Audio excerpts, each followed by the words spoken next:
Sometimes you just got to get out in nature and take your time, have a good time, walk and enjoy and see what you got. This is right here in my hometown. Of course, it's right here next to the lake and all that. This is what's called the General Dacey Trail. Now, who in the hell ever General Dacey was, I ain't got no idea, but they picked the name out of the hat, and I guess he won. I don't know. But anyway, this is actually on the Corps of Engineers, but the Corps of Engineers are going to turn it over to the city, which it's now, that's part of the city politics, so I'm not going to get into it. But anyway, get out and enjoy nature and find your place where you can just get out, walk and enjoy yourself. And okay, just enjoy yourself and have a good time. Just relax. I don't know if you're very familiar with Illinois, but I've been here all my life. And there's a lot of underbrush there, is what they call honeysuckle. And then there's a lot of that Russian olive stuff. And they're not natives of this part of the country, but as you can see, it just takes over. That's all that shrubbery stuff is. And the Corps of Engineers, now this just shows you the wisdom of mankind. Mankind thinks they know better for nature than what nature does. Well, they're wrong, okay? You don't miss nature. But anyway, when they built this dam, they brought this stuff in to put along the shorelines and keep the shorelines from washing away and all that kind of stuff, because they have kind of a relatively shallow root system, which keeps the topsoil in place. And theoretically, it keeps the topsoil in place, so the deep-rooted natural trees like the oaks and the hickories and elms and ash and all that can get a foothold. Well, but what they didn't realize, this stuff just took over, and it's actually choking out the regular forest. Right here, it's not so bad, but if you look way off there in the distance, it gets real thick and real deep, because that's what it does. It likes to do the fringes, and then once it kills off the fringes, then it starts moving to the deep woods. But anyway, like I said, people think that they know better than nature, but you can't beat Mother Nature. She's been in this game this way too long for mankind to get in there and screw things up. But anyway, get off the soapbox. I like nature. I love nature. I love being outside. I love walking the trails. I love being in trees in the forest. And we need trees. We need trees for survival, period. Because they take in a lot of carbon dioxide, which there's a lot of people out there says, oh, we got to cut the carbon footprint. Well, the trees like it, okay? And as long as the trees are happy, we're happy, because trees take in carbon dioxide and give off oxygen. Sound like fair trade to me. But unfortunately, in a lot of the farming communities, and like in Illinois and stuff, they've knocked down the end rows, the fence rows, the hedgerows, because they said, we need that land for crops. And I'm going, okay, I can see that, but I don't like the idea of cutting down the trees. So with that point being made, they cut down the trees to have more farm ground. Then why in the hell are we putting up solar panels on prime farm ground and eating up acre after acre of acre? It's like, now wait a minute. Solar panels? And now I'm going to get back on the soapbox. Okay, most of your solar panels are a scam. They're not made here in this country, and I don't think we need them. If you want electricity, you want renewable electricity, I've never been a big proponent for nuclear, but I think that's the way to go.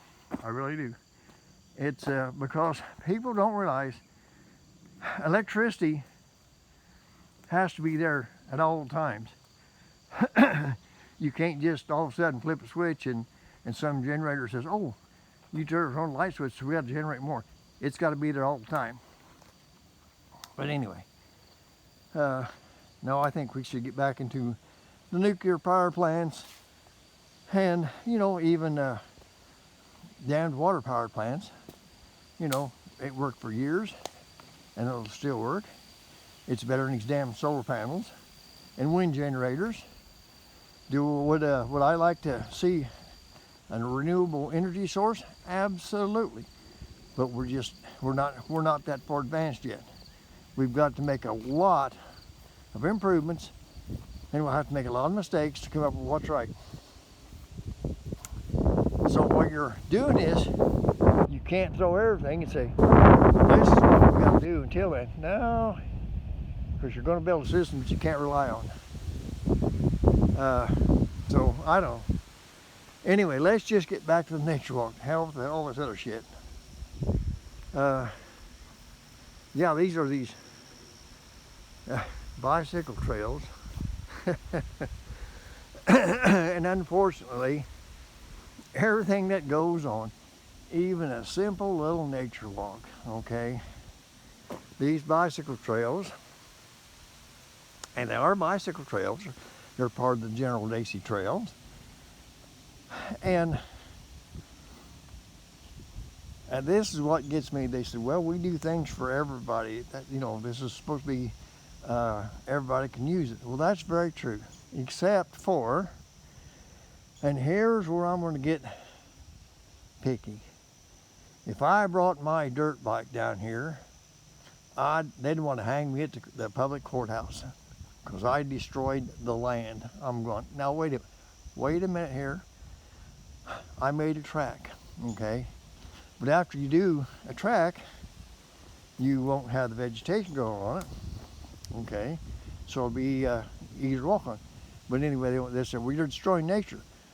Look at all that honeysuckle that somebody brought in here and said they could do better than nature. So me making a single track with a motorcycle, is that as harmful as all that honeysuckle and that Russian olive?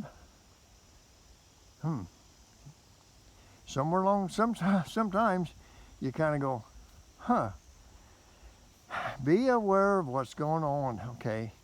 Keep things natural. And there are things you can do to preserve nature, but the thing of it is, the only way you can preserve nature is to leave nature alone. Nature will take care of itself. Mother Nature don't need your help. Protect the environment, protect certain areas so that nobody can get out there and tear it up or put an invasive species on it. But, you know, protect nature. Take care of nature. Plant some damn trees. You know, it's like out here, you can breathe. You can smell the forest. You can smell nature. The air is fresh. It's clean. It's good. You get out there. Whenever I'm riding the country, you get out there next to the cornfield. All you can smell is the corn. And you know, I'm not saying we don't need corn, but it's just like there's got to be a happy medium there. So I don't know. But anyway, this is just a little trail. And I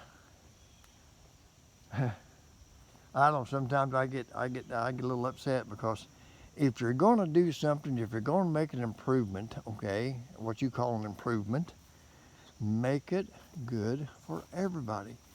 Make it to where everybody can use it. Make it to where everybody's personal taste and stuff is there, and not just cater to a certain sector, like bicycle riders, Okay, I got nothing against bicycle riders. I like riding my bicycle too.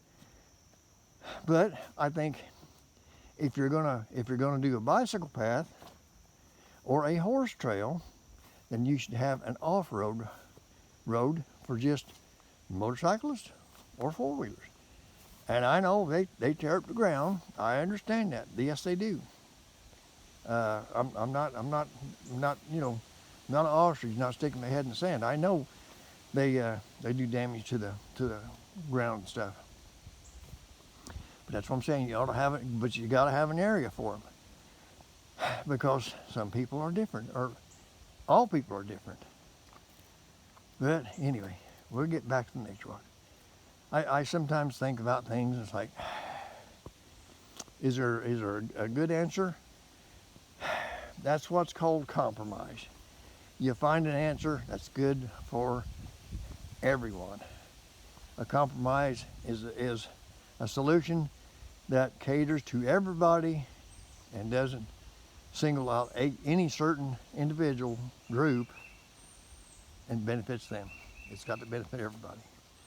And of course, now I know sometimes that's hard to do. I understand that. But I don't know. Anyway, isn't nature beautiful? Get out and enjoy it. Hey, I guess that's enough of that. Ride safe and ride free.